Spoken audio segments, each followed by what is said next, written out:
They're dead, Dave. What, Captain Hollister? Everybody's dead, Dave. What, Todd Hunter? What, Selby? Not Jen? He's dead, Dave. Everybody is dead. Everybody is dead, Dave.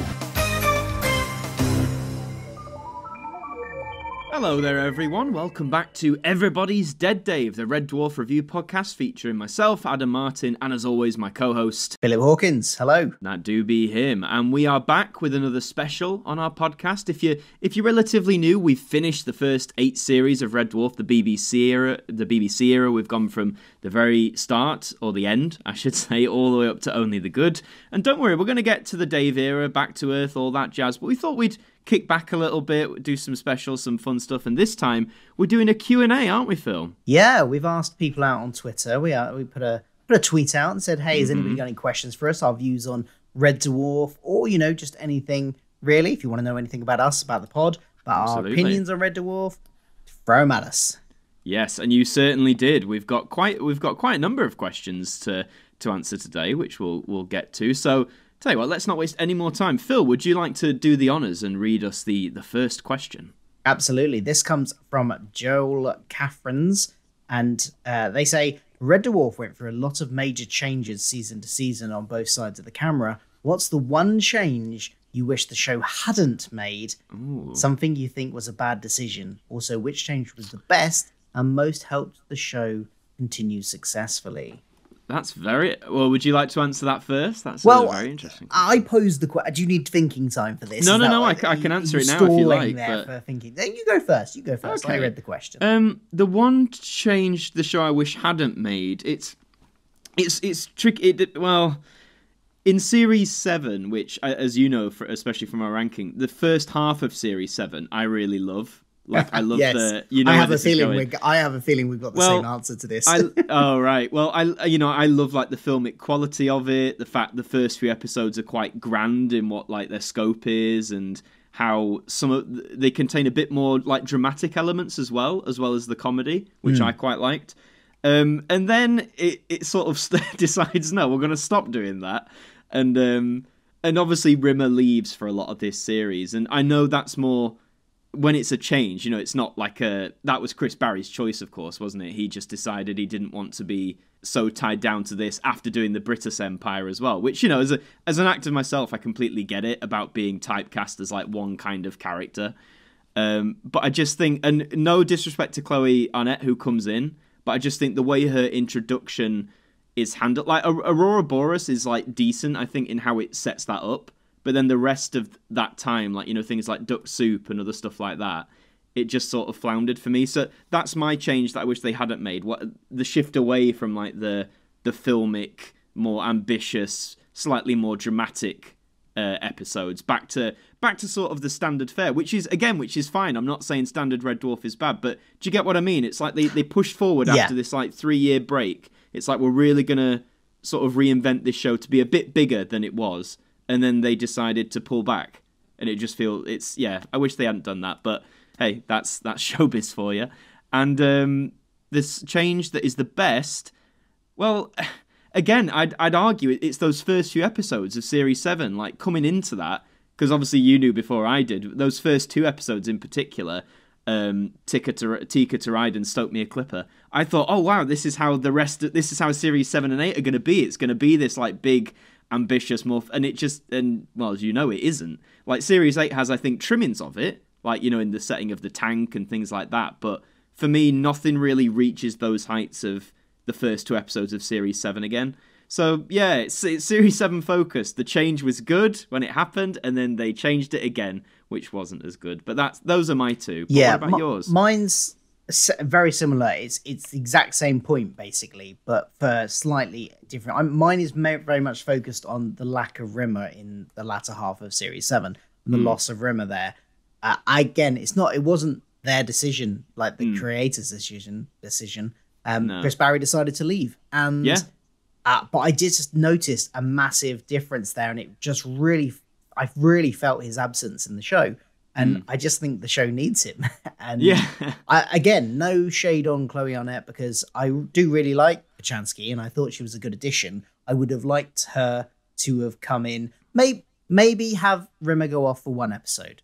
I would have liked that. Just give her the space to come in, and then maybe they do the flashback episode, which they did do. So he kind of was in it.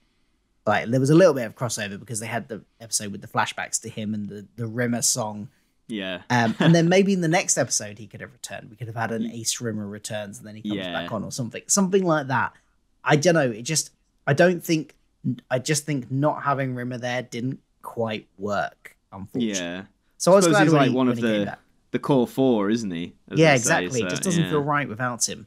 In terms of the decisions, the changes that I thought really helped the show, I really actually liked it when they lost Red Dwarf. I think it opened up a completely different style of storytelling for the next couple of seasons. Yeah. And, you know, they were stranded low on supplies on this small, tiny ship, whereas before they'd been on this ship that was the size of a city. Yeah. And it was just, so it gave a sort of boost of creativity to the show to explore some different types of storylines, I think. And that was quite interesting. Yeah, it certainly rocked the boat quite a lot, didn't it? I think when that happened, and I think we said as much in those episodes. Yeah. But thank you for your question, Joel. Our next one is from Philimes, I believe it's pronounced Philimes. And they ask, are there any quotes you have ever used in real life scenarios? I've heard people say, if not, why not? I'm almost annoyed, and I'm sure I've slipped a few in myself over the years. Go on, Phil. I'm sure you've used a Red Dwarf quote somewhere. I mean, I quote Red Dwarf, but it's very much in a kind of like, I am quoting Red Dwarf right now. Yeah, rather than using a Red Dwarf quote in a situation where it would fit. Yeah, yeah. I might have done it. Because I do the whole "Everybody is Dead" Dave quote and things like that. Yeah. But I think I might have actually used while talking about like convincing people or something. I think I might have used that line that's like, I propose we hit it hard and fast with a major, and I mean major, leafleting campaign. I'm pretty sure I've used that. And I'm pretty sure I've also used, just going like in a jokey way, the cats, this one is mine, this is mine, this is mine, as I, you know, in a situation claiming things. Yeah. I've certainly used a few myself too. Definitely, you know, everybody's dead, Dave, and explaining to people like what we do on the podcast and the show. Early days, I did sing the, you know, when Cat does, I'm gonna get you little fishy. That was an earworm for a while. Definitely the potato people line from Quarantine. But I just used that randomly. Anyone was like, what are you talking about? And I just repeat that line. And Tongue Tied, the song. Just burst into song with Tongue Tied. Honestly, I'm one of those people where, like, do you ever think, like, as you'll be doing something completely not related to music, and then in your mind a song will just pop in your head, and then you feel I instantly have to. All the time. Yeah, and you feel like I instantly must listen to that song right now. I've done that with Tongue Tied. I've got it on several playlists. It's a big bop. It's a big bop. So if you can count quoting lyrics as quoting Red Dwarf, then yeah. So fair to say we've used a few. Then this show has a canon of quotes.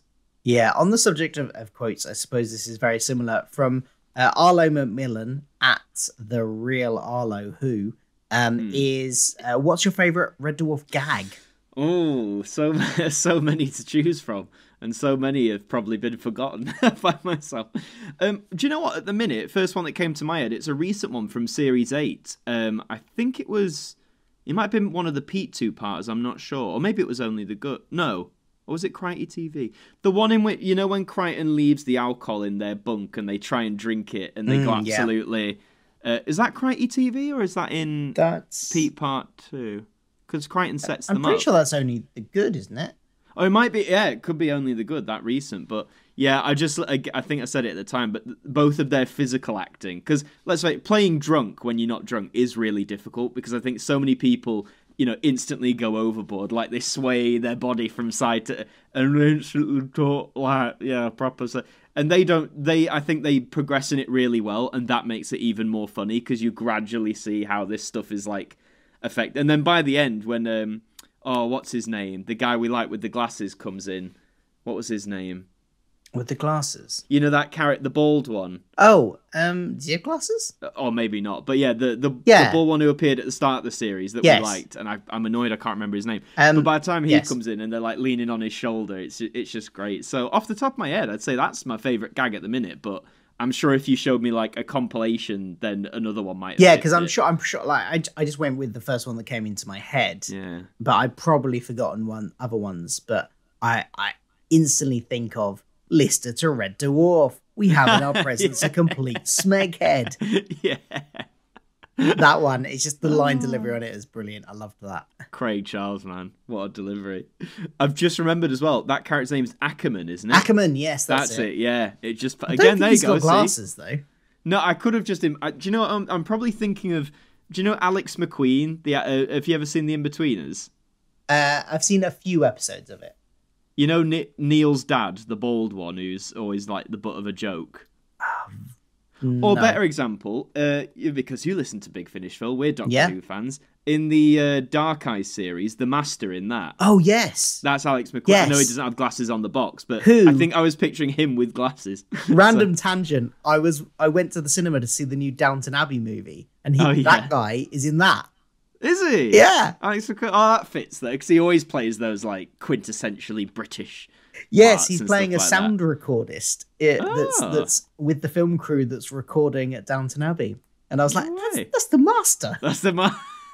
As well as spotting them. I was pointing at the screen so much in that going, look, that's that. Because also, random tangent, we're on a Red Dwarf podcast and I'm talking about Downton Abbey. But there's a cinema in that. They go to, because it's all about the film is that crew the Electric Cinema? The Electric Palace Cinema. That's it, yeah. Which is in my hometown that I grew up in and I went to as a kid. And I was like, that's the cinema. I've been to that cinema. I know that place. I've performed on the stage in that cinema. No way. It looks really cool, that. So I've seen it like all restored. It looks really lush. Yeah, it's nice cinema. Nice little cinema. Anyway, off the tangent. Where were we? Where were we? Our next question comes from Stephen, who says, do you believe that you two sometimes just overthink things in Red Dwarf? Yeah, probably, but that's kind of the nature of reviewing stuff, isn't it? Like, I would never think, anything I review, I would never think as much about it as I talk about in reviews. Doctor Who, anything. If I wasn't reviewing it, I'd mostly just sit down and enjoy stuff and don't think about it too much. It's only when I know I've got to do a review that I go, right, now I need to think of something to say. So let's examine this a bit more.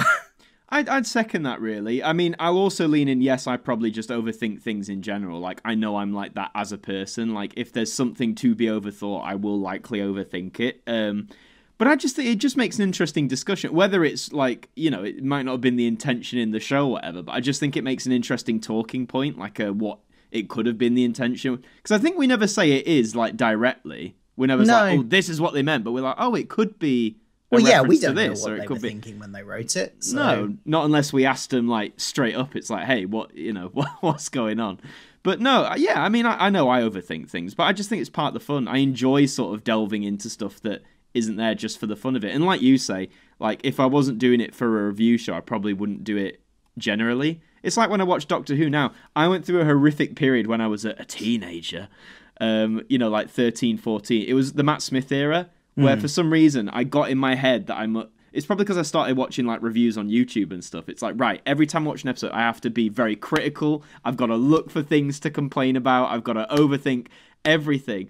And I think that really contributed to the fact that I didn't enjoy the Matt Smith era as much. But when I go back now, I try and just sort of sit back, or even now with the modern stuff. So yeah, if I was watching Red Dwarf without reviewing it, I'd probably not overthink stuff as much. But it's fun. We like talking about things in depth. Yeah, absolutely. Andros Bravo, at Andros Bravo 900 on Twitter, asks you specifically, says to Adam, what's the craziest moment in Red Dwarf? Oh, goodness. Well, there's several potential craziest moments. I think the first one that will forever like stick in my head, going in like chronological, we've already mentioned it, is when Tongue Tied happens. Because because it's in the series 2 finale. Ironically, the one I gave 9.5 and then ranked about number 20 on our tier list. But I told you it's because I forgot Tongue Tied was in it. If I'd have remembered, then it would have been straight to number 1. But no, because I just remember by that point, 2 series in, I know this show's like wacky and it does out there things, but I never expected a full on, and it happens right at the start of the episode, if I remember rightly. So it just comes out of nowhere. So that was the first like big craziest moment for me.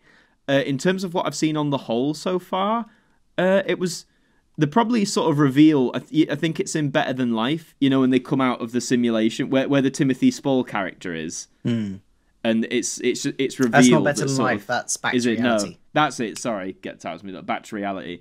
That reveal though, that they've been in these pods for ages. That I remember at the time being like, whoa. Like, okay, that was like a big crazy moment. But, I mean, there's so many more. But for the sake of being iconic, the tongue-tied bit will be it was the first moment in this series where I was like, I don't know what's happening, but I'm here for it. Absolutely. Yeah, I would pick a song as well, but mine would be the Rimmer song from Blue.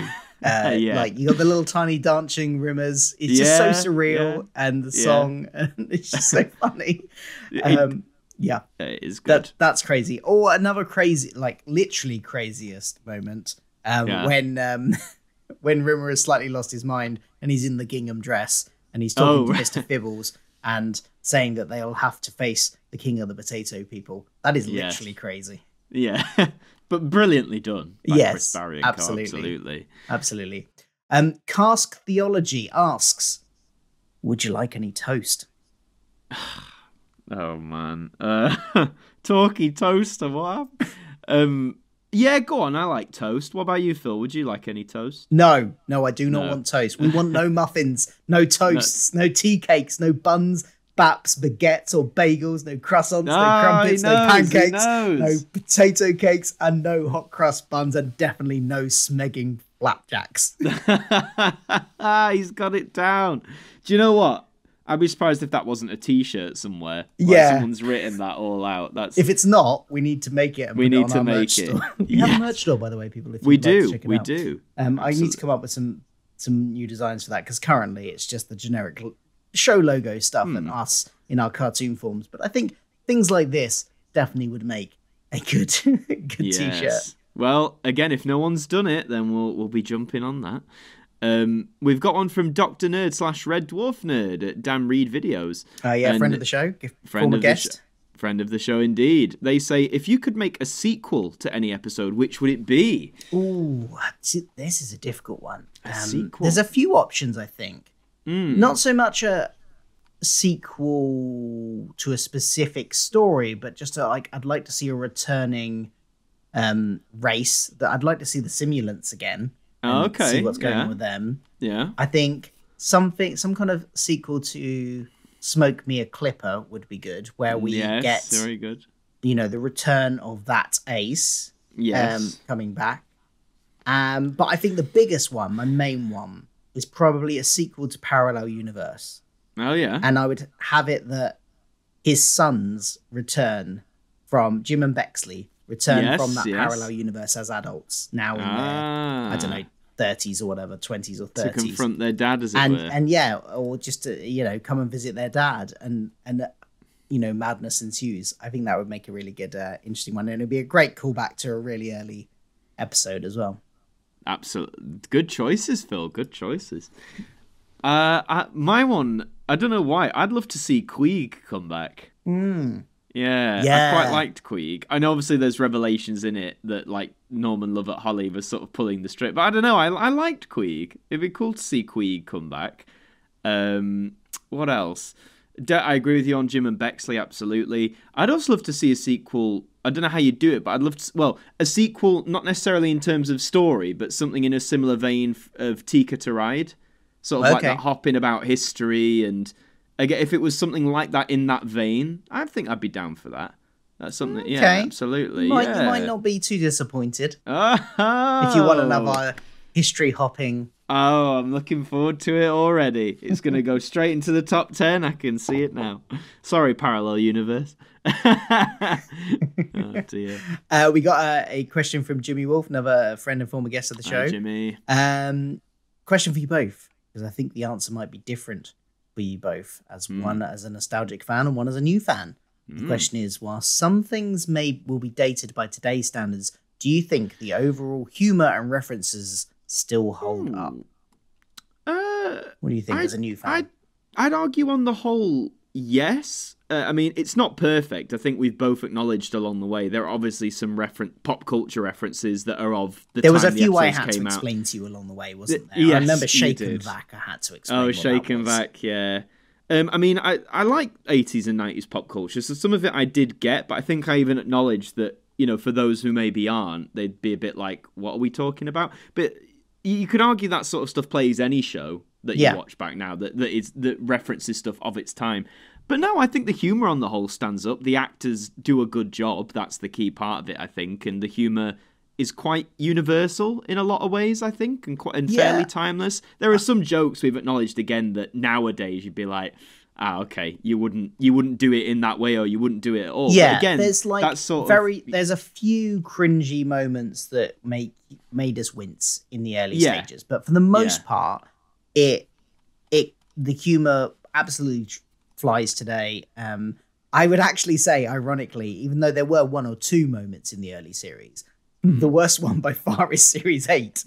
Yeah, the latter series. I think that probably the humor in that, especially with Crikey TV, holds up the worst. Our least favourite episode, by the way. Joint least favourite. So far, I should say. But yeah, it's when it got to that juvenile stage. Yeah, I think early on, I mean, I think we both agreed we don't mind the juvenile humour, and I think it works quite well when it's paced out and scattered loosely. You know, there's not too much of it in one episode.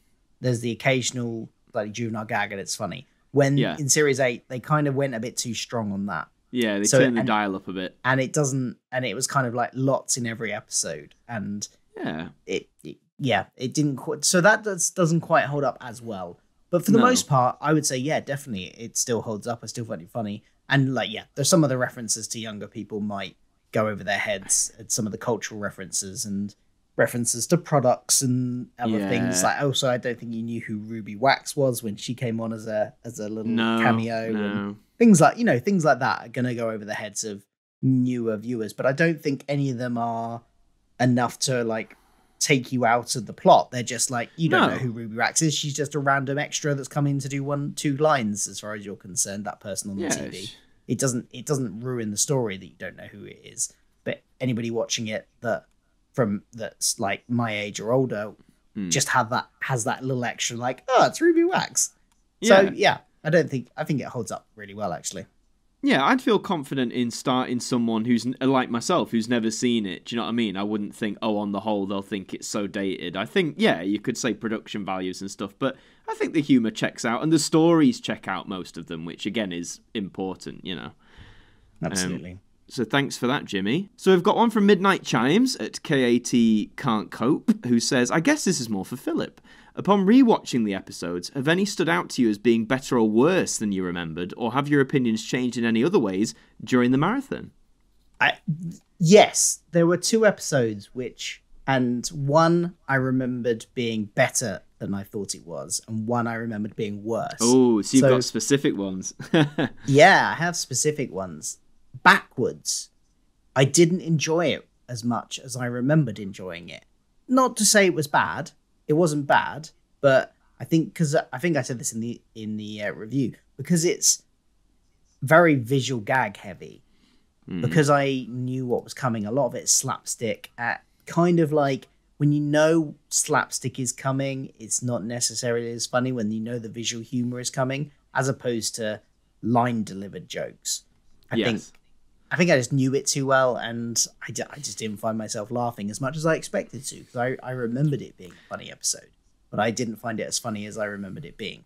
Not that it was a bad episode. Still an okay episode.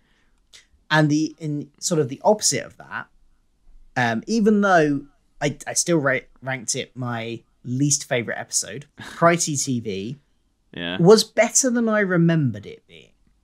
It's still bad, but it's not as bad as I remembered it being, which was a slightly pleasant surprise. It didn't make it quite as excruciating. I think I scored it a little bit higher than you and our guest that day. Yes, yeah. Probably because I was like pleasantly surprised that it didn't quite reach the horrors of my memory of it. I think I thought much more of it was along the lines of like Crikey in the showers. Yeah. So I was relieved when it wasn't all that. When it wasn't that, yeah. So so those two. I mean, that was aimed at me because I'd seen it before, so I suppose it would be hard for you to answer. But was there any that had you heard of any episodes that you'd heard honestly really good things about and then were slightly disappointed of, or vice versa? Not really. I mean, I'd always sort of known from early on that series 7 and 8 of the BBC era was sort of heralded as like not the downfall, but people said this is where it starts going wrong or whatever. From the various grapevines I heard, people seem to think series 1 and 2 are like all right, series 3 to 6 are like the peak, and then from series 7 it starts going downhill. So, but then as I've said, the first 2 episodes of series 7 I loved. So I was like, this isn't what I thought it was going to be like at all. And then some episodes of Series 7, yeah, maybe they are a bit more like and Series 8 as well. But I'd argue Series 7 and 8 weren't as bad as I was expecting them to be. But again, that's just because all I'd heard for the months and months of build-up was that, this is where it starts going downhill. This is where it starts getting bad. I've always been quite a defender of Series 7. I quite like Series 7, and I still do. I do acknowledge that it's the first half of it, the half with Rimmer, is better than the second half of it, but it's still a fairly good series. I can see much more what people were talking about with Series 8. Yeah, I can't fault them for being ambitious. Like there's multi-parters in it, there's all sorts going on, but I just think a lot of it didn't. And it's not without any credit, because I did really like the first Back in the Red part, and I did really like Cassandra, so yeah I just think there shouldn't have been 2 multi-parters in one series of 8 episodes, because you obviously had Back in the Red and Pete as well. I think you should have had one. I think we said, didn't we, make Back in the Red 2 episodes, make Pete one like slightly longer episode, and I think you would have been all right. But yeah, no, that's the main one for me in terms of better or worse, the fact that series 7 and 8 wasn't as bad as I was made out to believe that they were. Yep. I am Mike Wilson at I am Mike Wilson. It says, hello, Mike. Obvious one. And if you've listened to our last episode, you'll already know the answer to this. But what's been your favourite Red Dwarf episodes so far? Yes. Because of course we did do a ranking episode, which should theoretically have come out before this one. So yes, yeah. And to be fair to you, Mike, you did ask this question quite a while ago, so you weren't to know. But we've both got the same one, haven't we? It's Quarantine for our best episode, yeah. And then just to add in our least, it's Quarantine TV, as we both said. Yeah. But I mean, beyond Quarantine, because we both had a different. That's it, yeah. We both had a wildly different second place, because my second favourite was Meltdown, which you put like way down on your list. I did, of course. Yeah. So, I mean, we've gushed about Quarantine a lot, but I really like Meltdown. I loved like the concept of it with all the waxworks and it. Even though Red Dwarf then, because that was series 4, they didn't do like solid series finales, but that felt like a series finale. You had that big battle. It was just a lot of fun. So yeah, but besides Quarantine, mine was Meltdown. And what was yours, Phil? Was it? So my second one was Gunman of the Apocalypse. That's it, yeah. Where did you put that? I think you put that quite high. Mine that was 4th. Right. Yeah. Yeah. And then I had, I think, Dimension Jump and Marooned is another good one. Maroon's a really solid episode, yeah. Top ones. But if you want to see our full list and full ranking, go check out the previous episode. Absolutely. Where we ranked everyone so far. Yes, but thank you for that question, Mike. And we've got one now from Dr. Floyd 1 or Ethan Green, and they ask, what has been your favourite series of Red Dwarf so far? So that's interesting, like a full series on the whole. Yeah, I think mine is probably series 5. I just think it has the strongest spread of episodes. There's not really a bad episode in it. And it has 3 really good episodes. It has Quarantine, it has Holoship, it has Back to Reality. They're all 3 really good episodes. Yeah. So maybe that, looking at how I ranked things, there isn't a single series which like dominates the top 5 or anything. In fact, my top 5 are all from completely different series. You're doing exactly what I'm doing as well. Looking at So I can't exactly go on that either. No, mine's a bit tricky as well. Looking at the top 10, it's several have 2 places. Like there's 2. My top 10. There's 2 episodes from series 6. There's 2 episodes from series 4. 2 episodes from series 3. 2 episodes from series 7. Bet you can all guess which 2 those are. I don't know. My top 10, I have 3 from series 5 and 3 from series 6. So I think I was toying between 5 and 6, so that does make sense. Yeah. So I think they're my 2 top series. And just looking at it, I would probably put series 5 just over the top of it. And it is the series with quarantine, which is our favorite episode. It is. Do you know what? I'd give it series. Reminding myself what the other episodes are. I'd probably give it to series 5 as well. There's just such a strong. The weakest one for me in series 5, in my opinion, was the Inquisitor, which I know you rank quite highly. Yeah, I liked it. Yeah, but aside from that, I mean, like you say, you've got Quarantine, you've got Holoship, there's Back to Reality, Demons and Angels, and a few others. So yeah, why not? Let's go series 5. Everyone says that's the peak anyway, so it may as well conform to type. Yeah. But I maintain if series 7 had stayed the course it was on with those first 2, I probably would have said series 7. But alas, never mind. David Maddock who is at WM Pacman. Asks 2 questions and throw 2 at us. He says, it's actually a Doctor Who question. If I knew of Doctor Who but had only watched a few episodes, where would you start? Oh Jesus! To keep it short, as it's Red Dwarf, I'd say either to get interested, like the very first episode, as like an interest peaker. I'm not saying marathon from the very start. Maybe for an era, I think the John Pertwee stuff's quite good. Obviously, a lot of it's Earth-based, but I think I feel it's quite accessible. Yeah. Or if you want to just do modern stuff, start with Rose. Rose I would say Rose. It's a good place to start. If you're listening to this and you're a Red Dwarf fan, you kind of thought, that other British sci-fi institution of Doctor Who, I should check out at some point. Rose is a good one because it's modern Who, and it's 15 years old now, but you like Red Dwarf, so that won't be a problem. That's older. And it's a good place to start. It's a great jumping on point. It introduces everything you need to know gradually from there, so just start there and work your way through, and then go back to classic Who maybe after you finish caught up on modern Who. Probably. Absolutely. David's other question was, other than Red Dwarf and Who, what are some of your favourite shows you watch for fun? Oh, for fun? What's that? Do you know what? Nowadays, I don't watch a lot of like regular TV. I guess I've just gotten out of or even like streaming stuff. To be honest, I just don't watch much series anymore. I'm trying to think. The last one I binged, Merlin, was a solid one for me. I did watch that at the time from like 2008 to 12. Because that was sort of on when Doctor Who wasn't on, so it sort of filled that gap of being, the Saturday night adventure. Yeah, it was that Saturday night. And it's good. The sad thing is, though, when you binge it now, a lot of it is serialized, so there's a lot of like repeating plot elements. But when you watched it 1 week at a time, you don't notice it as much. But when you binge it, it comes up a bit. But I'd say Merlin's one of them. Who Wants to Be a Millionaire when it's on? I do enjoy a good quiz. Always love that show. But aside from that, I'm trying to think, what's the last series I even watched that wasn't like... I like documentaries, you see. I watch a lot of documentaries, but in terms of actual series, I don't know. It was probably Loki, I think, the Marvel series. But again, I feel burned out on those. I loved WandaVision, Falcon and Winter Soldier I thought was all right. Really liked Loki. But then the new ones like Hawkeye, Moon Knight, they come up and everyone says... You need to watch Moon Knight, it's great.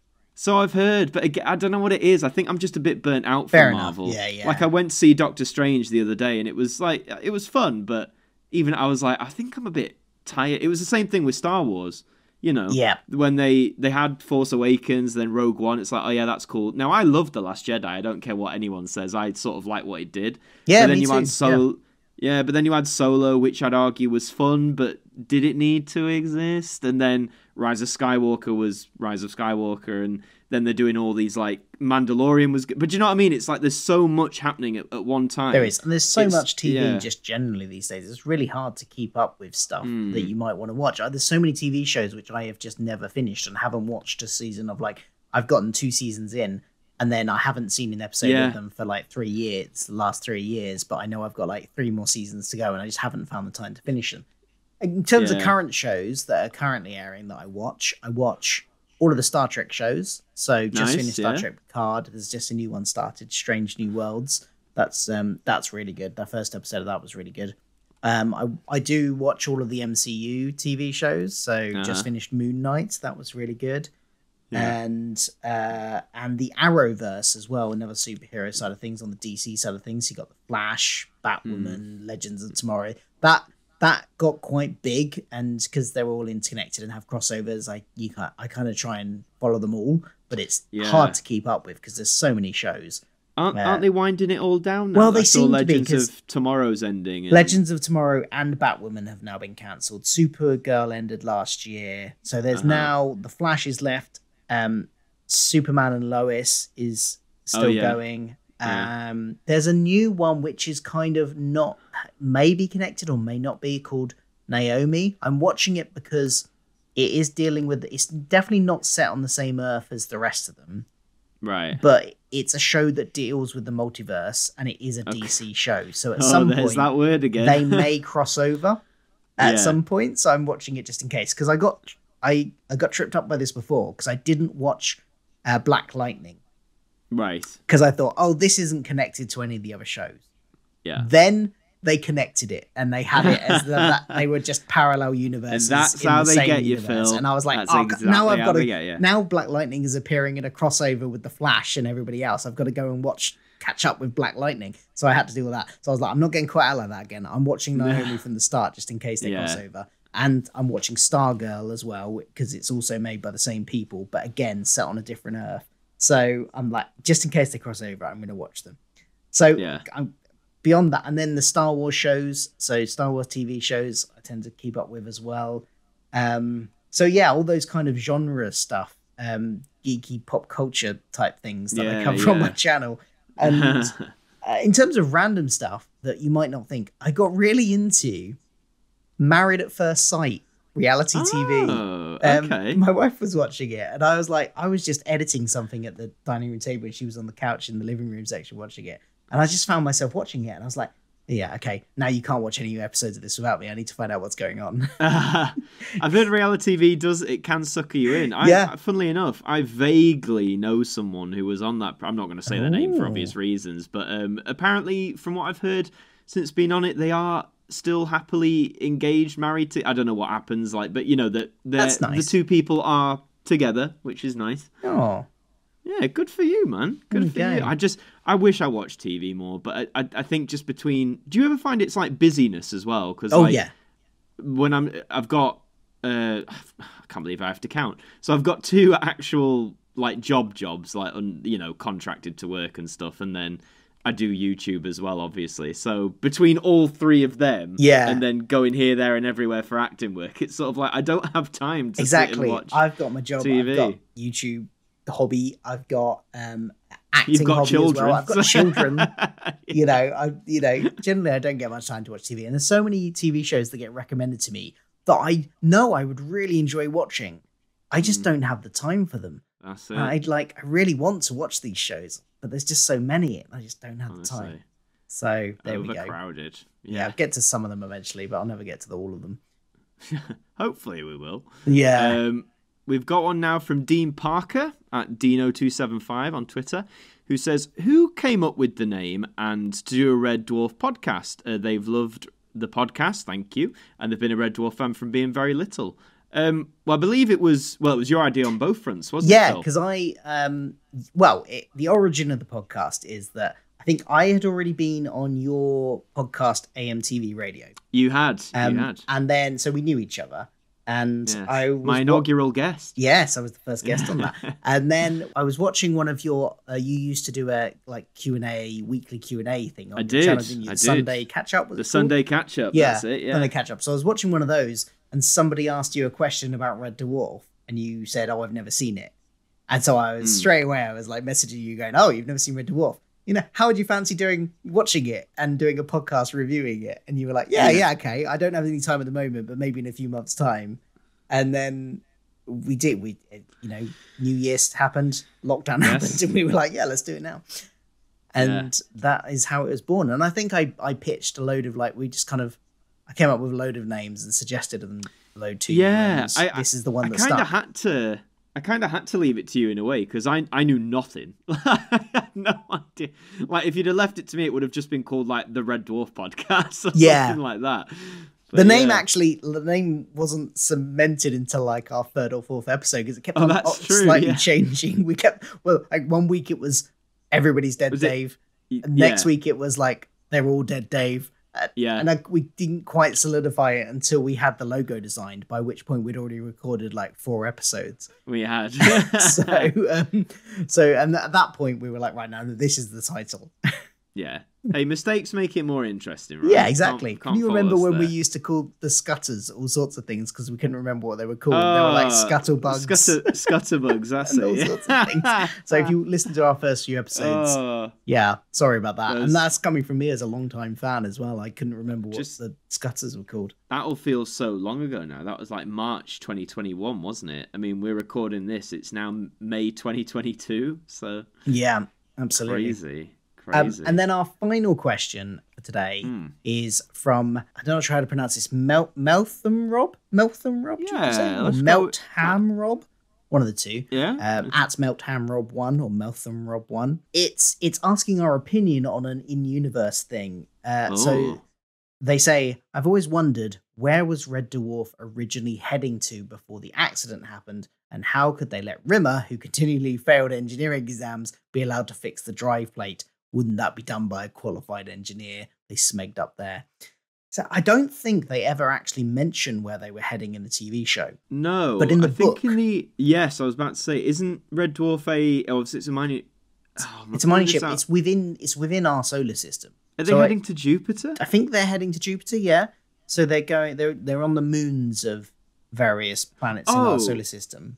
Yeah, and Rimmer comes from... what's that Jupiter? Is it Io? Maybe, yeah. Or he has something to do with Io. That's going to bug me now. He's either from Io, which is a moon of Jupiter, or he's got some link to it. Because I swear that's in the book. That's why I got Jupiter in my head. Because yeah.